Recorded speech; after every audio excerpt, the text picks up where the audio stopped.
오늘 이 아침에는 하나님께서 우리에게 창세기 1장 1절에 있는 말씀을 주셨습니다. 함께 보겠습니다.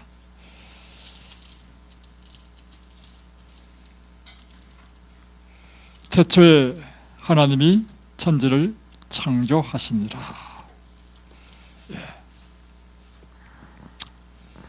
태초에 하나님이 이 모든 세상을 창조하셨습니다. 오늘도 말씀을 전하기 위하여 기도하는 가운데 우리 가운데 아직 하나님을 알지 못하시는 분이 계셔서 그분에게 하나님을 좀 소개하려고 오늘 말씀을 준비했습니다. 여러분, 하나님은 계십니까? 예, 확실히 믿으시죠?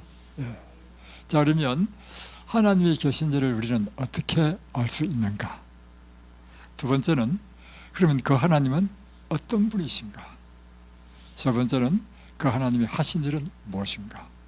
네 번째는, 그 하나님은 나와 어떤 관계가 있는가? 이것이 우리가 하나님을 알고 그분이 내 삶의 정말 구주가 되는 그런 경험이 되는 것이죠.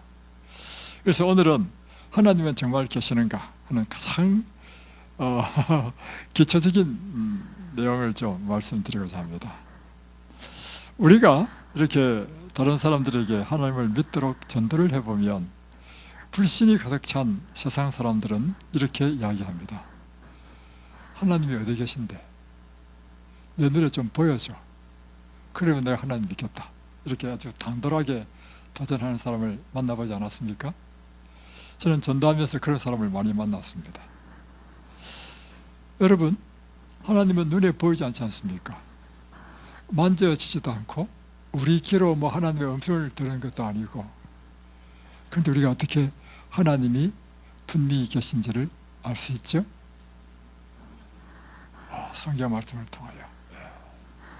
자, 근데 그것도요, 성경을 안 믿는 사람은요 성경을 통해서 하나님을 못 만납니다.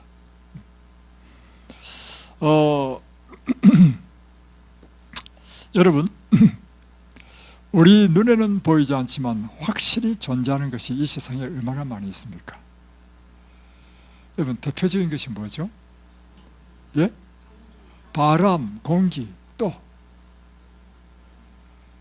저녁에 눈에 보이잖아요. 산도 보이고 눈에 보이잖아요. 그거 말고 우리 눈에 보이지 않지만 확실히 존재한다고 믿을 수 있는 것, 생각, 마음도 해당이 되고, 전기는 분명히 존재하죠. 코드 딱 꼽으면 그 전기를 통해서 불이 켜지고 하잖아요. 그러나 전기는 눈에 안 보여요. 그러나 확실히 존재합니까? 또 전파, 여러분 스마트폰 있죠? 스마트폰이 울려요. 왜 울리죠? 전파가 지금 딱 닿기 때문에 울리는 거예요. 근데 전파는 눈에 안 보이잖아요. 그렇지만 분명히 있죠. 또 한 가지 더 있습니다. 여러 가지가 있겠지만 그중 한 가지, 중력, 힘. 우리가 왜 지금 이렇게 바닥에 이렇게 전부 다 발을 편안하게 딛고 있는 줄 아십니까? 강력한 중력이 우리를 당기는 힘 때문에 있습니다. 그래서 우리가 우주선을 타고 이 대기권을 벗어나면 사람이 공중에 붕붕 뜨잖아요. 그것은 중력의 힘이 점점 높이 올라갈수록 중력의 힘이 점점 적어져서 나중에는 중력의 힘이 닿지 않으니까 사람이 공중에 붕 떠. 그러니까 눈에는 보이지 않지만 분명히 존재하는 것이 있는데 힘이 존재해. 그게 중력이야. 그래서 우리는 확실히 존재하는, 눈에 보이지 않지만 확실히 존재하는 것이 있다는 사실을 압니다. 그처럼 하나님께서도 확실히 존재하지 않지만, 확실히 존재하시지만 눈에 보이지 않지만 확실히 존재한다는 사실을 알 수 있습니다. 자, 그 한 예로서 우리는 이렇게 될 수 있는 것이죠. 실제로 있었던 이야기인데, 삼육대학교에서 1학년 학생들은 필수 교양으로 성경을 다 가르칩니다. 근데 삼육대학교에 새로 입학하는 사람들 가운데 하나님을 믿는 사람만 입학하는 것이 아니고 많은 불신자들이 입학합니다. 그래서 1학년 필수 교양으로 성경을 가르치면 연세대학교 입학에도요 1학년 때 필수 교양으로 성경을 배워야 됩니다. 연세대학교, 이화대학교 이런 기독교 대학은 다 그렇습니다. 그런데 이제 한 학생이 성경 공부 시간에 아주 불만이 가득해. 그는 갑자기 막 손을 번쩍 들었어. 교수님, 저 질문이 있는데요. 하나님이 계시면 저에게 좀 보여주십시오. 그러면 제가 하나님을 믿겠습니다. 이렇게 도전적인 질문을 했어요. 그러니까 수업 중에 이 교수님이 좀 당황스러웠죠. 그래서 그분이 이제 김 씨였습니다. 김군. 그러면 내가 질문하겠는데, 자네는 부모님이 계시나? 계시죠. 그러니 당연히 제가 이렇게 있지 않습니까? 내일 제가 제 아버님 모시고 와볼까요? 보여드릴까요? 이러니까 교수님 하신 말씀이, 자네는 지금 아버님이 살아계시네. 그런데 혹 부모님이 돌아가신 분은 그러면 부모님을 모시고 오지 않을 수 없단 말이에요. 그죠? 그뿐만 아니라 태어나면서부터 고아가 있어. 태어나면서부터 부모 얼굴 한 번도 못 본 고아.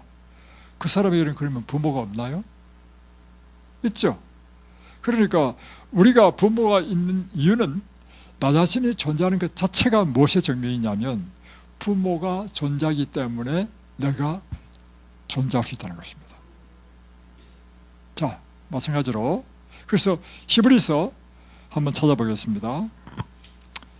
히브리서 3장 4절.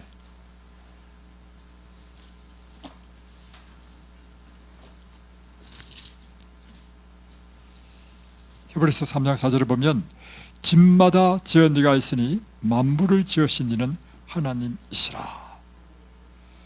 그렇죠. 여러분, 집마다 집을 지은 사람이 있죠. 그래서 이 만물도 누군가가 만들었을 거 아닙니까? 그렇게 존재하는 거예요. 자, 여기 한번 여러분 주의 돌아보십시오. 이게 뭐예요? 전자피아노입니다. 얘는 단상이고, 또 칠판이고, 지우개, 또 이런 초코펜. 여러분 주위에 창문이고 뭐든지 돌아보십시오. 이 그 가운데 누군가가 만든 사람이 없이 저절로 존재하게 된 것 있습니까? 단 하나도 없죠. 자, 그러면 우리 생각의 폭을 넓혀가지고 이 바깥에 나가서 한번 돌아보는 거예요. 하늘을 보고 구름을 보고 산을 보고 나무를 보고 이 세상의 모든 만상을 쭉 둘러보면 이 만상도 누가 반드시 있을 것이라? 지은이가 있을 것이다. 그렇지? 그러면 우리 존재도요. 누군가가 이 인간을 창조했기 때문에 존재하는 게 아니겠어요? 그죠? 예. 그래서 우리 조상들은요, 참 그걸 아는 것 같아. 우리 조상들은 이 만상을 보니까 그렇지, 집마다 지은 사람이 있고 이 세상에 지은 자 없이 존재하는 게 뭐 있겠나? 하나도 없다는 거지. 그러면 이 산을 만들고 나무를 만들고 꽃을 만들고 사람을 만든 그분이 계시다. 그래서 그분을 뭐라고 부르냐면 우리 조상들은요 이렇게 불렀어요. 뭐라고 불렀다고요? 예? 천지심이 아니고요. 비슷하지만 자 이렇게 불렀습니다.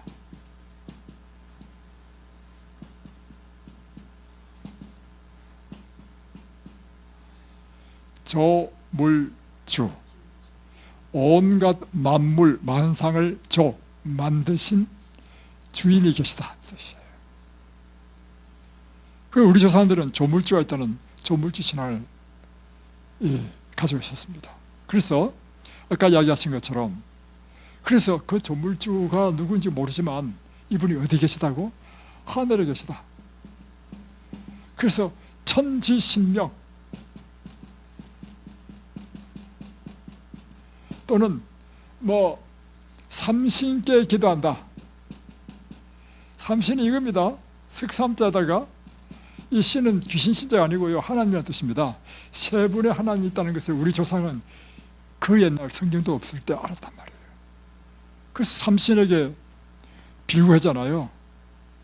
그런데 우리나라에 선교사가 와가지고 우리나라 백성들을 보니까 조물주를 이미 이 사람들은 믿고 있었고, 그리고 삼신에게 기도하고 있었단 말이에요.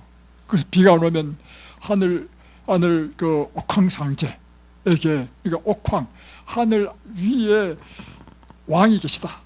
그래서 그분에게 이 소를 잡아가지고 제사 드리는 의식을 했습니다. 기우제. 그래서 이제 선교사들이 따고 보니까 이 한국 사람들은 성경도 없이 이미 조물주를 믿고 있어. 그래서 한 이야기가 뭐냐면 창세일장을 딱 펴고 태초에 하나님이 천지를 창조하시니라. 이 조물주가 바로 하나님이다. 그리고 이 하나님은 세 분으로 되어 있다. 성부, 성자, 성령으로 되어 있다. 이러니까 한국 사람이요 너무 쉽게 기독교를 받아들인 것입니다. 그래서 한국 사람들은요 기독교를 아주 쉽게 받아들이고 기독교가 확 전파되는 것입니다.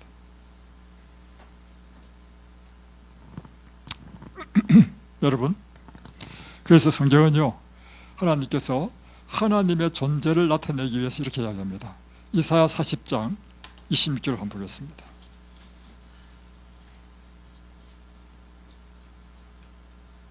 이사야 40장 26절.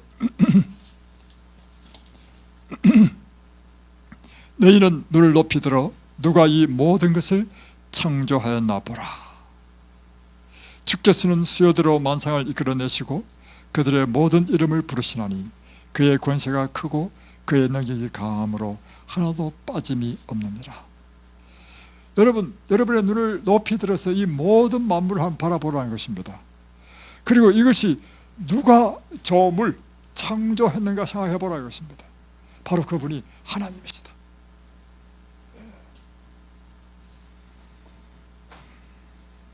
여러분, 그래서요 우리가 하나님을 경외하고 그분을 믿고 그분에게 합당한 존경을 나타내는 것은요 사람의 본분입니다. 자, 보세요. 왜 우리가 부모님을 공경해야 되죠?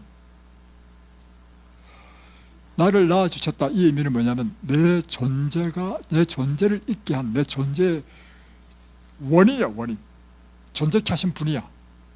그래, 그분이 없으면 나가 존재할 수 없어. 그러니 나한테 가장 귀하신 분은 내 존재를 만들어주신 부모님이 규정하시기 때문에 우리가 부모님을 섬기고 공양하고 한단 말이에요. 그러면 똑같은 개념으로 나뿐만 아니라 내 부모뿐만 아니라 우리 자체를 존재하게 하신 존재, 근원의 제1원인, 그분이 누구냐면 하나님이야. 그러니까 우리가 마땅히 어떻게 해야 되겠어요? 우리를 존재케 한, 그분이 우리를 존재케 만들지 않으셨으면 존재할 수 없어. 그리고 우리에게 가장 우리의 존경과 예의를 표해야 되실 분은 우리를 존재케 하신 하나님인 것입니다. 그래서요 전도서 12장 13절을 보면 그러므로 사람이요 하나님을 경외하는 것은 사람의 본분이라는 것입니다. 여러분, 자식이 부모를 홀대하고 이렇게 공경하지 않으면 그걸 뭐라 합니까? 불효예요, 불효. 그래서 중국의 유교에서는요 최고의 덕이 뭐냐면 첫 번째가 효입니다. 효. 그래서 제가 그 이전에 유교 사상에 꽉 잡힌 사람이고 나는 장남이었단 말이에요. 그래서 내 사상에 꽉 잡힌 게 뭐냐면 나는 부모를 잘 공경해야 된다. 그래서 결혼하면 반드시 부모를 모시고 살아야 된다. 이런 생각이 꽉 있던 사람이었습니다. 그래서 제 아내를 엄청 고생시켰습니다. 그래서 제가 드리는 말씀은 뭐냐면 우리 인간의 첫 번째 되는 도덕은요 효입니다. 그래서 십계명에도 보면 첫 번째부터 네 번째는 하나님을 공경하는 것이고 다섯 번째부터 여섯 번째까지 10번째까지는 인간과의 관계를 정하는 것인데 그 인간과의 도덕법의 첫 번째는 내 부모를 공경하라는 것입니다. 그런데 십계명에 보면 내 부모를 공경하라는 것보다 먼저 있는 게 뭐냐면 하나님을 공경하고 섬기라는 것입니다. 그래서 첫 번째, 두 번째, 세 번째, 네 번째까지 쫙 연결된 것이 십계명의 첫 번째부터 네 번째인 것입니다. 그래서 어떤 할아버지가요 이제 식도암이 걸렸어. 실제적인 있었던 일입니다. 그런데 이분이 식도암이 점점점 커져가지고 목을 딱 막아버렸어. 밥 먹기도 힘들어. 병원에서는 이제는 방법이 없고 죽는 것밖에 없어. 근데 이 할아버지는 평생 유교에 꽉 잡혀있는 이런 사람이었단 말이에요. 하나님, 그런데 그 자식은 또 하나님입니다. 또 재림교인이야. 그래가지고 자식이요, 그 아들이 엄청 구박받았습니다. 그러다가 이제 아버지가 죽게 됐으니까 아버지한테, 아버지, 병원에서는 아버지를 살 방법이 없답니다. 그러니 제가 아버지를 살리는 이제 한 곳이 있는데 그곳에 제가 모시고 갈 테니까 아버님은 뭐만 해야 되느냐면 이곳에서 시키는 대로만 하면 낫는다 했어. 그래서 이제 이 아버지가 이제 왔단 말이야. 와서 딱 해가지고 시킨 대로 해야 된다니까. 또 유교를 한 사람은요, 사람이 반듯하거든. 강의 시간에요, 제일 앞자리에 앉아가지고 막 열심히 들었어.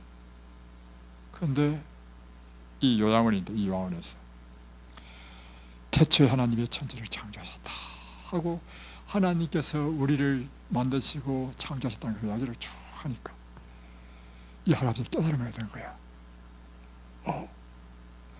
하나님이 내 존재의 제일 근원이네. 나는 내 부모가 내 생명의 근원인 줄 알고 혀를 최고로 얘기했는데 그보다 더 근본적인 분이 하나님이시네. 내가 그동안 불효자였네. 이걸 이분이 정직하게 깨달은 거야. 그리고는요, 이제 낮에 이제 이렇게 산책 가잖아요. 산에 들어가지고 소나무 밑에서 이분이요 막 방생통곡을 하면서 울었습니다. 이 불효자를 용서해달라고. 여러분이 정직한 사람은요, 이렇게 정직한 사람도 하나님을 만나 이렇게. 그래가지고 하나님 앞에 막 방생통곡을 하면서 내가 불효자라고 막 울었어. 용서해달라고. 그랬더니요, 갑자기 밥도 못 먹는 사람이 밥이 목구멍에 넘어가. 근데 날마다 이제 산에 가가지고 막 내 불효자라고 용서해달라고 이렇게 기도했더니만, 그래도 날마다 나중에 이게요, 병원이 고치지 못하는 식도가 꽉 막혀가지고 밥도 못 먹는 사람이 다 나으랬어. 평생 그분은요, 정말 옛날 유교의 정신으로 다시 이제 기독교로 바뀌어가지고 하나님을 그렇게 신실하게 섬기는 사람으로 사셨습니다. 여러분이 옛날에 하나님을 알지 못해가지고 하나님을 몰라서 못 섬겼다 하더라도 그것은 하나님께서 허물지 않습니다. 몰랐으니까. 그런데 하나님께서 여러분의 인생의 시련과 어려움을 통해서 이든밸리로 인도하셨습니다. 이든밸리 인도하셔서 내가 너를 있게 한 하나님이다 라고 했을 때 여러분이 하셔야 될 일이 뭐냐면 그분에 대한 마땅한 존경과 사랑과 경의를 드려야 된다는 것입니다. 자, 이 세상에는 어떻게 이 만물이 존재하게 되었는가 하는 것에 대해서 세 가지 이론이 있습니다. 그것은 첫 번째는 창조론이고, 자, 한번 보여드리겠습니다.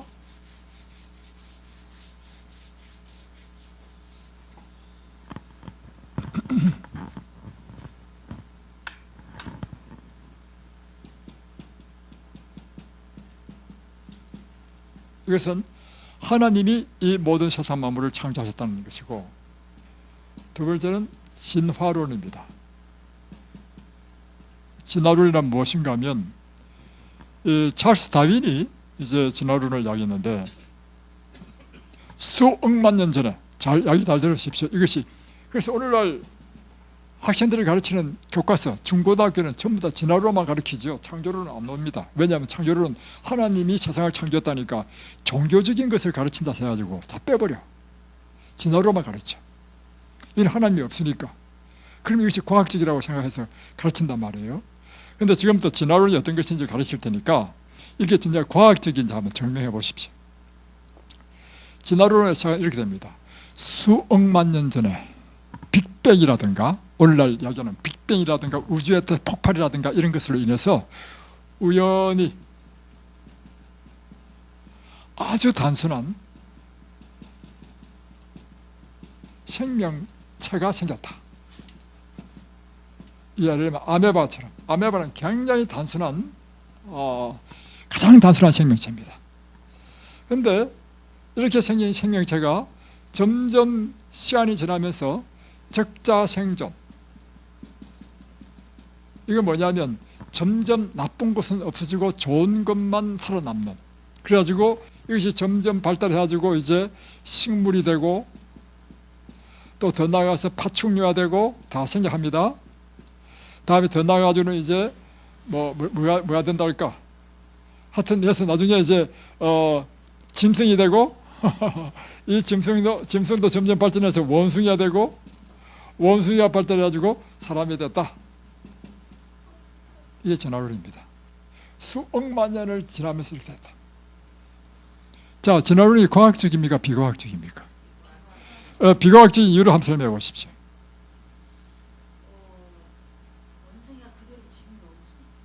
자, 제가 이야기하겠습니다. 첫 번째부터 잘못됐어. 우연이라는 것은요, 과학에서는 이것은 비과학적인 것입니다. 과학이라는 것은 뭐냐면 반드시 실험을 거쳐가지고 증명이 돼야만이 과학적이야. 근데 우연이라는 것은 뭐예요? 실험도 없고 관찰도 한 것이 아니고 그냥 가정이야. 그게 비과학적이야. 두 번째, 과학이 되려면 실험을 하고 관찰을 하고 다음에 이것이 증명이 돼야 돼. 실험도 할 수 없고 관찰도 할 수 없고 수억만 년 동안 지나면서 했다는데 수억만 년 동안 지켜본 사람이 있습니까? 다음에 증명할 수도 없어. 그리고 만약 이것이 맞다면 오늘날 원숭이와 사람 사이에 중간 단계가 있어야 돼. 그죠? 사람이 되어가는 과정. 절대 없습니다. 맞죠? 세 번째, 불가지론. 불가지론자는요, 뭐냐면 무신론자 중에 한 사람인데 이건 뭐냐면 알 수 없다. 그건 아예 논외죠. 빼버려야 돼. 결국에는 여러분, 창조론이 우리의 명제에 더, 우리의 이 추론에 더 맞다는 것입니다. 보세요. 모든 원인 없는 결과는 없다. 이 세상에 있는 것은 누군가가 만들었기 때문에 존재한다. 그러므로 이 모든 것을 창조하신 창조주가 계신다. 이게 맞는 말입니까? 아니면 우연히 생명이 탄생해가지고 수억만 년이 지난 다음에 원숭이가 사람이 됐다. 그죠? 또 한 가지는 이 천년계에 이제 하나님께서 창조하신 창조물을 살펴보면요, 결코 우연이 될 수 없다는 것입니다. 너무 신묘막측하다는 것입니다. 지금부터 여러분을 이 천년계의 신묘막측함으로 인도하겠습니다. 자, 특별히 이제 이곳에서 우리가 이제 꽃을 많이 키우는데요. 그래서 봄부터 가을까지 계속해서 꽃이 피고 지고 합니다. 그 가운데 제게 가장 신기한 꽃이 있는데 알리움이 어떤 꽃인지 알아요? 알리움이라는 건 뭐냐면요, 꽃대가요 참 재밌어. 꽃대가요 쭉 올라와. 이렇게 쭉 올라와. 이게요 불 한 1m, 1m 50이나 올라와. 쭉 올라온 다음에 꽃대만 올라와. 꽃대만.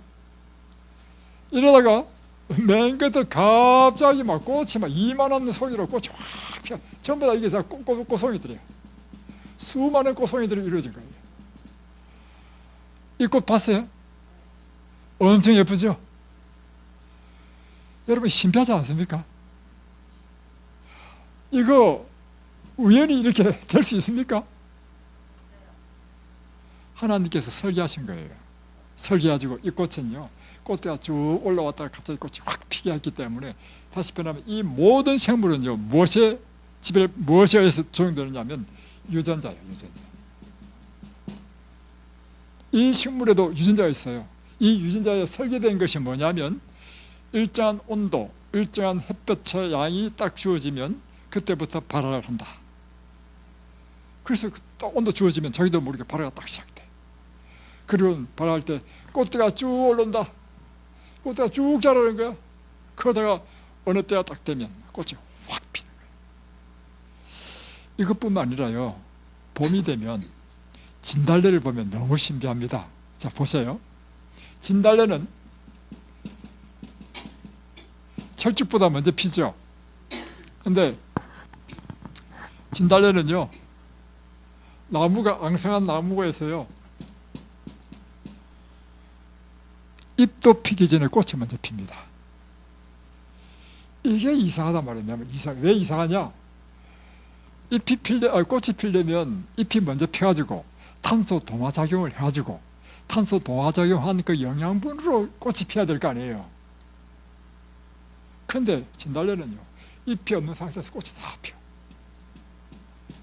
그 다음에 잎이 펴. 이거 우연히 이렇게 될 수 있어요? 안 되죠. 하나님께서 설계하셨고 그 설계가 이렇게 하게 한 것입니다. 그리고 또 한 가지는 아이리스도 이렇게 이렇죠. 꽃도 쭉 올라와가지고요. 아이리스 아시죠? 잎이 흐늘흐늘한 꽃. 그런데 너무 놀라운 게 뭐냐면 그 얇고 그 부드럽고 연한 그 꽃잎이 어떻게 이렇게 막 피는지 저는 볼 때마다 신비야, 신비. 여러분, 이 신비함, 우연히 이렇게 될 수 있나요? 이건요, 누군가가 그런 이것을 조정하고 있는 거예요. 조정. 그것이 바로 하나님이라는 것입니다. 참, 그리고 또 한 가지는 꽃도 가지각색이야. 이것도 놀라운 것이죠. 모양, 색깔, 향기, 나무에 피는 꽃, 풀에 피는 꽃, 다양해. 큰 꽃, 작은 꽃.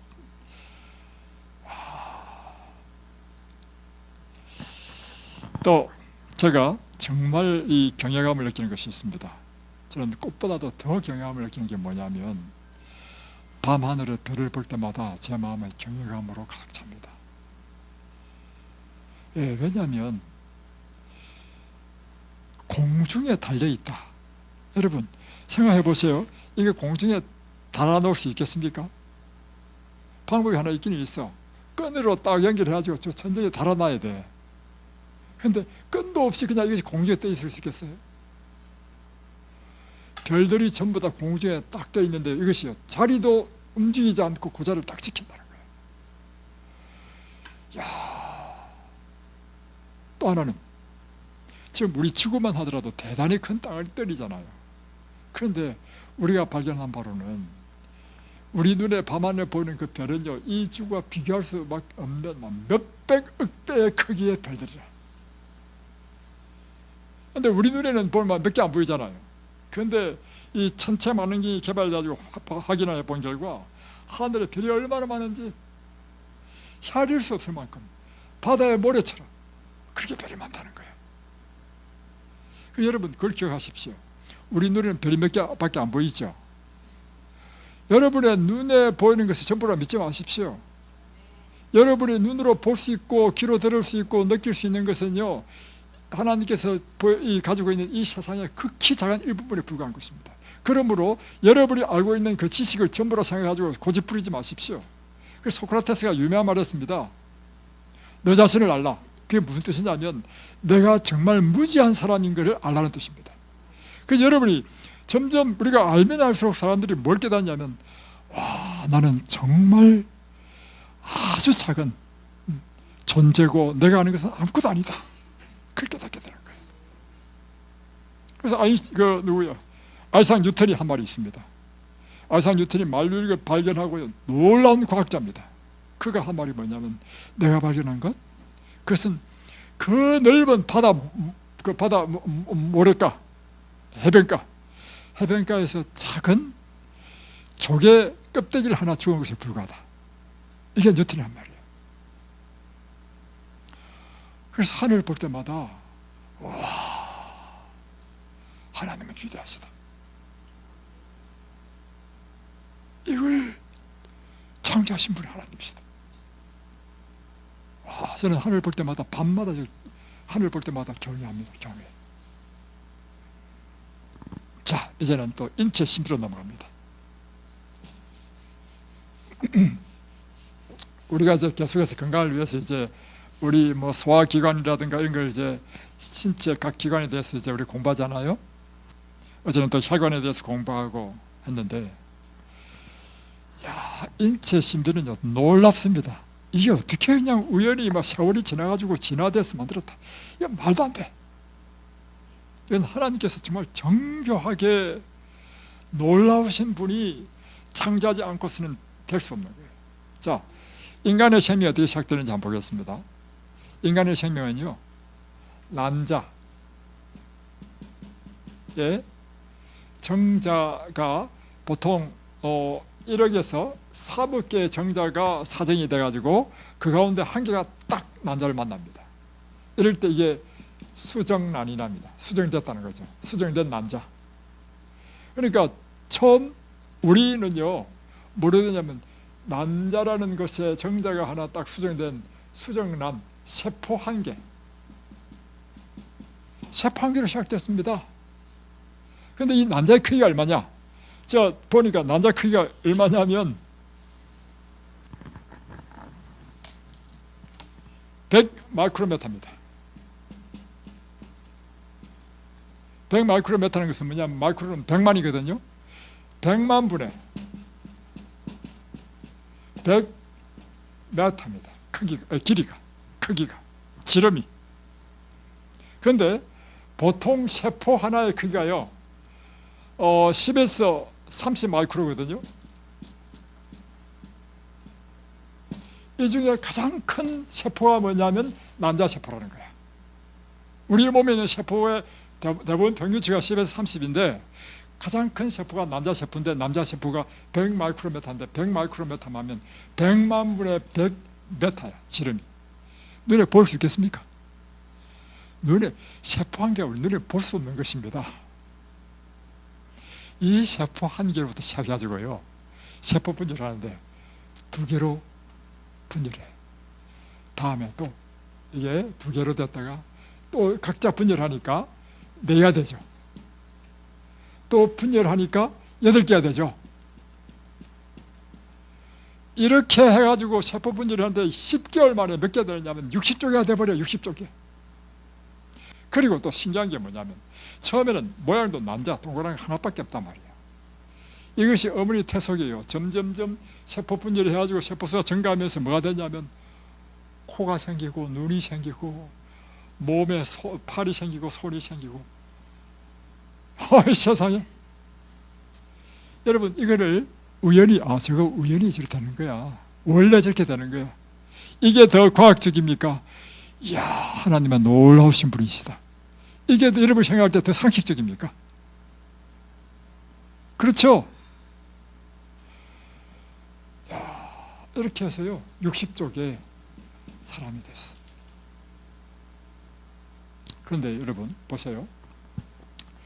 60쪽에 한 개 세포가 10에서 30 마이크로메타이기 때문에 우리 눈으로는 한 개 세포를 볼 수 없습니다. 우리는 세포가 뭐 수십억 개가 된 것을 보는 거죠. 수백억 개 된 걸 보는 것이 뭐 손 피부 세포 이렇단 말이에요. 자, 그런데 자, 지금부터 더 놀라운 걸 설명해 드리겠습니다. 세포 크기는 여기에 10에서 30 마이크로메타 크기인데 눈에도 보이지 않는 세포입니다. 이 세포 안에 무엇이 들었냐면 세포핵이 있어요. 자, 다음에 또 뭐가 있냐면 여기에 간단하게 하면 2가지만 알겠습니다. 미토콘드리아가 있어. 근데 이 미토콘드리아가 몇 개냐면 100개에서 2000개 있다는 것입니다. 그러니까 예를 들면 심장 같은 경우에는 강력한 힘을 나타내야 되죠. 건축세포, 이는 2000개의 미토콘드리아가 있어요. 세포 한 개. 미토콘드리아가 하는 일이 뭐냐면 산소와 당을 받아서 에너지를 만드는 것이에요. 그러니까 강력한 힘을 내기 위해서는 이 미토콘드리아 수가 많아야 돼. 그래야 에너지를 더 많이 만들어내죠. 그래서 쉽게 표현하면 12기통, 16기통이 된다는 거예요. 그런데 예를 들면 피부세포 이런 거는 그렇게 힘을 필요하지 않잖아요. 그러면 세포 한 개 100 내지 200개의 미토콘드리아만 있으면 돼. 자, 그런데 100개만 있다 할지라도, 100개만 있다 할지라도 눈에 보이지 않는 세포 이 한 개 속에 이보다 더 작은 미토콘드리아가 100개가 있다. 이야, 이거 여러분 기가 막힌 일 아닙니까? 와. 다음, 세포 핵 안에는 또 뭐가 있냐면요, 이 염색체가 있습니다. 자, 염색체라는 것은 뭐냐면 이 생물 만원경으로 보면, 현미경으로 보면 색깔이 있다는 것입니다. 염색된 것처럼. 어떻게 되냐면 쌍으로 된, 두 쌍으로 된, 이게 한 개고 이게 한 개인데 딱 붙어 있어서 한 쌍이라는 거야. 각각 한 개 한 개는 두 개야, 두 개. 이것이 몇 쌍이냐면 23쌍의 염색체가 있고, 한 개씩 따지면 46개죠. 46개 염색체가 있는 거야. 어디에? 이 핵 속에. 와, 세포 안에, 핵 안에, 또 핵 안에 이게 있다. 와, 세상에 우리 눈에도 보이지 않는 세포 안에 지금 이런 놀라운 일이 있는 것입니다. 과학자들이 참 대단하죠, 그거 보면. 그런데 더 중요한 것은 이 염색체 안에 뭐가 있냐면요, 유전자 정보가 들어있어요. 이걸 쭉 풀어보니까 실인데요, 두 겹으로 된 실이 이제 꼬여져 있는 거야. 이렇게 염색체가 알고 보니까 이렇게 꼬여져 있어요. 꼬여져 있는데 이 꼬여져 있는 실 사이에 또 뭐냐면 염기, DNA라고 하는 염기가 다 이게 또 붙어 있어. 근데 이것도 한 종류가 아니고 CTAG라는 4가지의 염기로 또 다 이거 다 구성되어 있어. 이렇게. 와, 놀랍죠? 나는 너무 신기해. 그런데 이것이 다 뭐냐면, 알고 보니 이것이 뭐냐면요, 다 정보야, 정보. 유전자 정보야. 이 속에 들어있는 게 뭐냐면, 한마디로 요게 불이 딱 들어오면 이 세포는요, 코가 돼. 이게 불이 딱 들어오면 이 세포는요, 호르몬이 돼. 이게 몇 개냐면, 처음에는 20만 개를 했습니다. 그러다가 게놈 지도를 만들 때 처음에 이렇게 했는데, 나중에는 이제 게놈 지도가 완성된 2000년도 넘어와서는 이것을 2만에서 2만 5천 개라고 이렇게 이제 다시 수정했어요. 하여튼간에 뭐 2만 개를 할지라도 와, 엄청난 정보가 들어있는 거예요.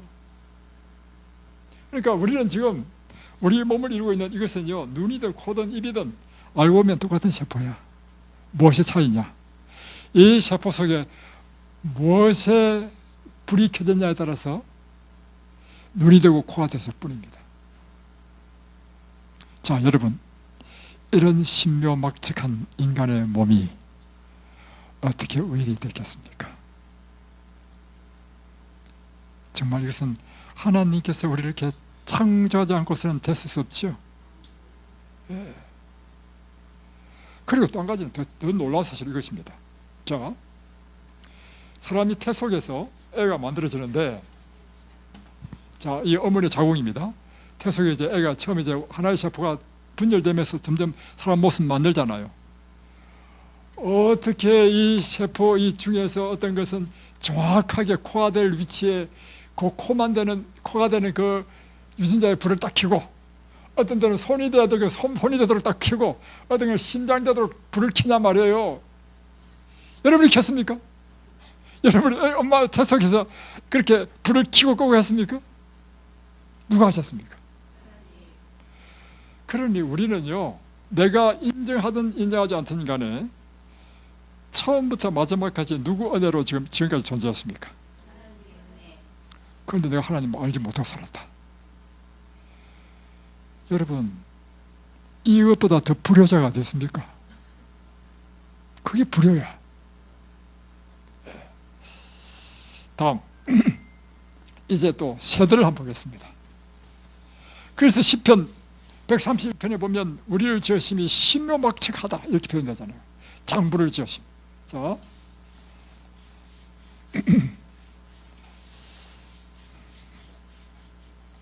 또 하나 신비한 걸 제가 발견했는데요. 뭐냐면 성경에 보면 창세기 1장 29절에는요 사람에게 예, 씨 맺는 채소, 씨 맺는 과목을 주셨거든요. 그러니까 이런 곡식, 견과, 과일, 채소 이것을 식물로 주셨단 말입니다. 사람에게 준 식물이야. 그런데 창세기 1장 30절에 보면 동물에게는 뭘 주냐면 동물은 풀을 식물로 주노라. 그러니까 동물은 뭘 먹도록 했어요? 풀. 자, 여러분 생각할 때 이게 더 영양가가 있습니까? 이게 더 영양가가 있게 느껴집니까? 당연히 그렇죠. 풀은 우리는 풀 먹으면요 죽습니다. 왜냐하면 풀에는 섬유질이 전부고요 거의 다른 건 없습니다. 우리는 풀 먹으면 안 돼요. 우리가 지금 예를 들면 야채를 먹잖아요. 야채를 먹는 것은 뭐냐면 여기에 풀이 갖고 있는 무기질, 비타민, 섬유질을 먹기 위해서 먹는 것이지요. 여러분이 가장 기본적인 탄수화물, 곡식, 지방, 단백질, 견과, 과일도 사실은 당이니까 탄수화물도 있고 다음에 비타민, 무기질이 있습니다. 우리는 곡식 꼭 견과를 먹어야 돼. 그래야 우리는 존재한단 말이에요. 놀라운 사실을 제가 발견했는데요.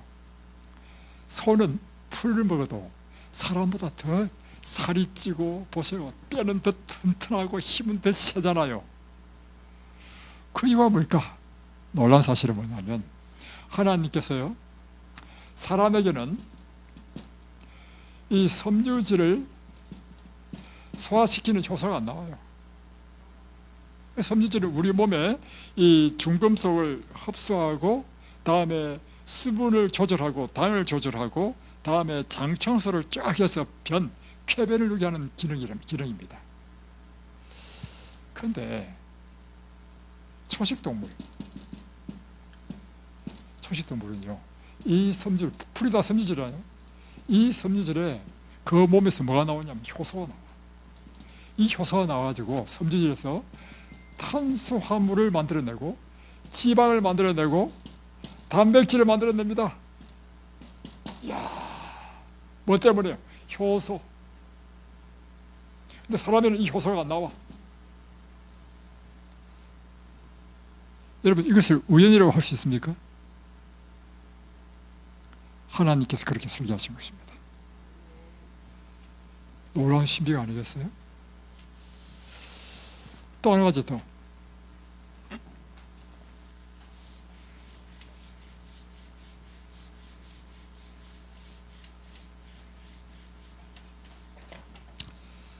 자, 새 가운데 철새가 있습니다. 도요새. 이 도요새를 살펴보니까요 어떻게 되냐면 알래스카에서 지도에 알래스카, 저 미국 위에 알래스카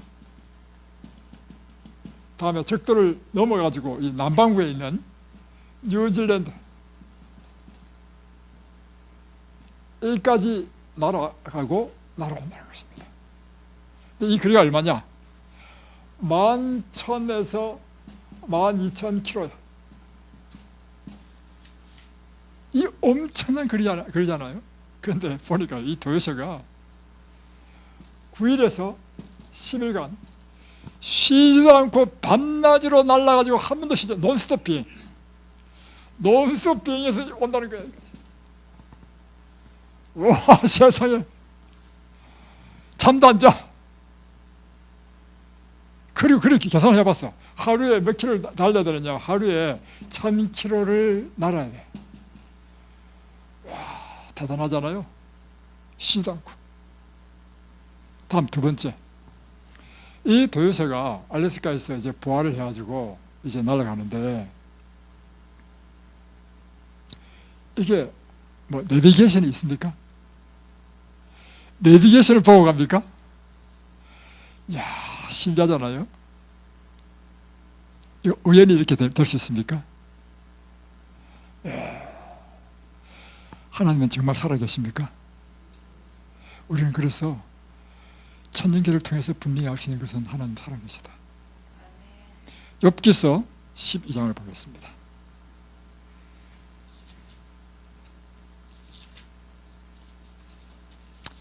욥기서 12장에 보면 이런 말씀이 있습니다. 7절, 이제 모든 짐승에게 물어보라. 그것들이 내게 가르치리라. 공중의 새에게 물어보라. 그것들이 또한 내게 말하리라. 새한테 물어봐라는 거예요. 뭘 물어봐라? 하나님이 계시냐? 새가 대답한다는 것입니다. 또 보면 짐승에게 물어보라. 그것들이 내게 가르치리라. 짐승이 말하기를 하나님이 계시다. 또 8절에 땅에게 말하라. 내게 가르치리라. 바다의 고기도 내게 설명하리라. 이것들 중에 어느 것이 여호와의 손이 이를 행하신 줄을 알지 못하느냐.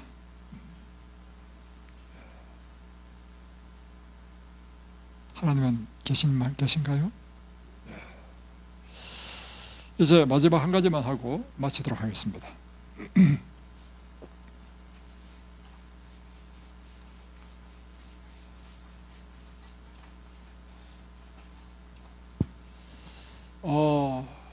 이제 그래서 성경이 이제 우리에게 와서 하나님 계신 걸 증거하고요. 다음에 또 한 가지는 뭐냐면 우리의 마음이 하나님이 계신 것을 증거합니다.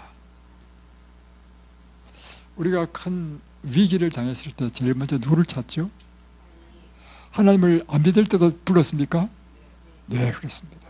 글쎄요, 전도서 3장 11절에 보면 하나님께서 우리를 창조하실 때 우리 마음속에 하나님을 찾는 마음을 심어두셨다는 것입니다.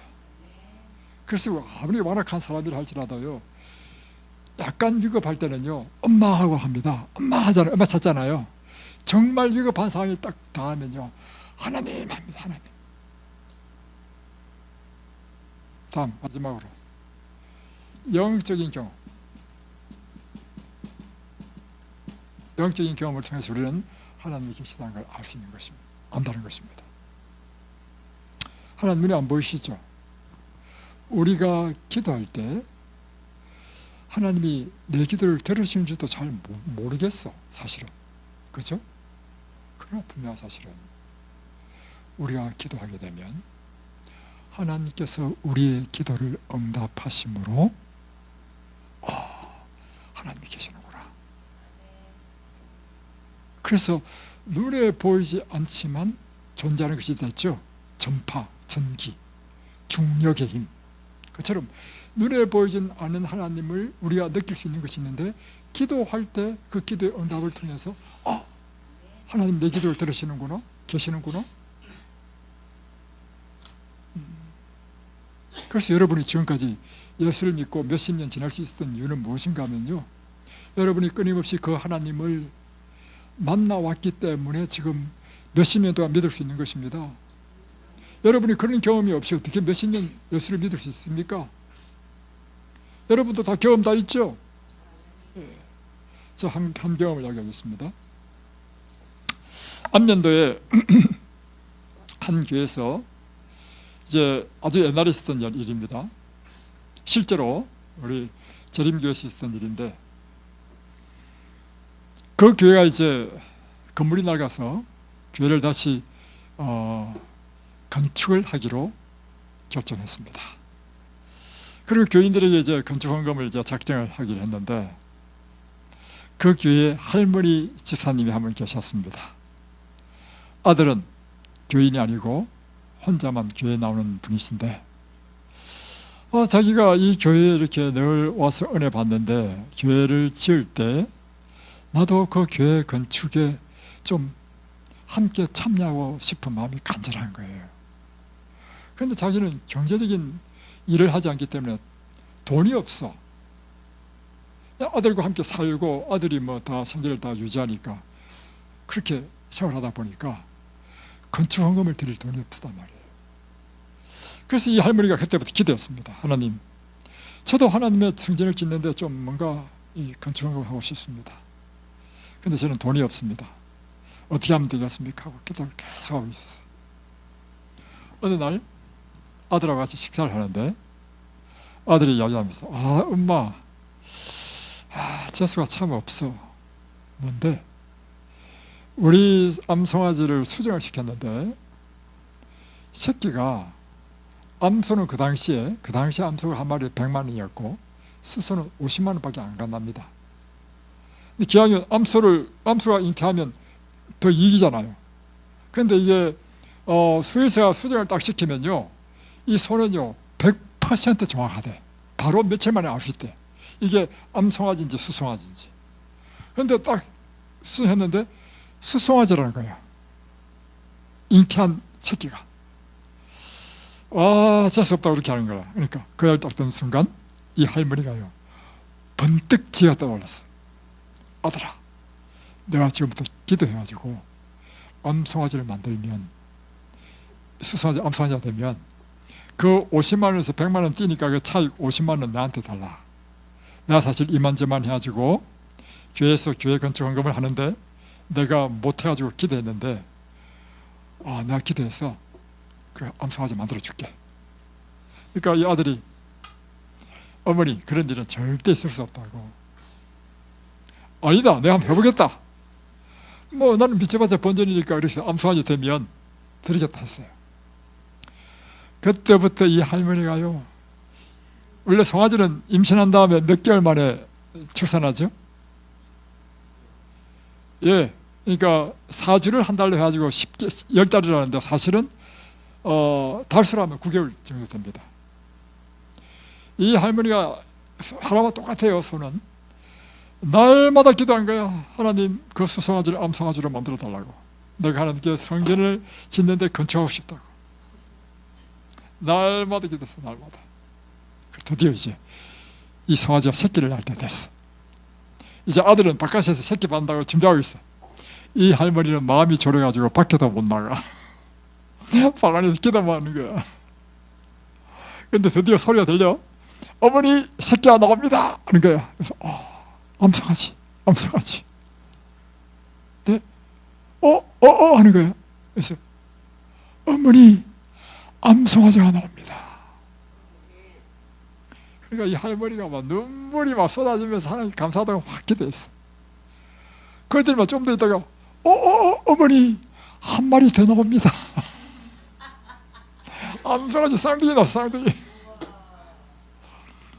그래가지고 이 할머니는 하나님께 너무너무 감사해서 막 하나님 감사하다 했어. 드디어 이제 저녁에 아들과 식사를 하는데 아들의 표정이 좀 심상찮아. 그래가지고 할머니가 가슴이 덜컥해. 왜냐하면 이 아들이 또 마음이 변했나 싶어가지고, 아들아, 너 마음 안 변했지? 그러니까 어머니 약속을 지킵니다, 저는. 그런데 표정이 심각해. 그러면서 어머니, 저도 어머니가 믿는 그 하나님을 좀 믿어야 되겠습니다. 그래서 그 아들까지 교회에 나왔다는 이야기입니다. 자, 하나님은 우리 눈에 보이지 않죠? 그러나 분명히 하나님은 살아계십니까? 하나님은 우리 귀로도 그분의 음성을 한 번도 들은 적이 없습니다. 그럼에도 우리는 분명하게 하나님은 살아계신다는 사실을 믿으십니까? 그렇다면 전도서 12장 13절에 한 것처럼 이래 결국을 내가 다 들었으니 그러므로 하나님을 경외하고 그 명령을 지킬지어다. 이것이 사람의 본분이니라. 그렇다면 여러분의 마땅한 본분이 뭐겠습니까? 하나님을 신실히 섬겨야 되겠죠. 맞죠? 그래서 오늘 제가 기도하는 법도 가르쳐드리고 날마다 성령 필사하는 법도 제가 다 가르쳐드리면서 공식을 드렸습니다. 하루에 3장씩 필사하시라고. 이곳에서 하나님을 그분을 경외하는 법을 배우고 그분을 신실하게 경외하는, 그래서 구원 얻는 귀한 하나님의 성도가 되시기를 바랍니다. 기도하겠습니다.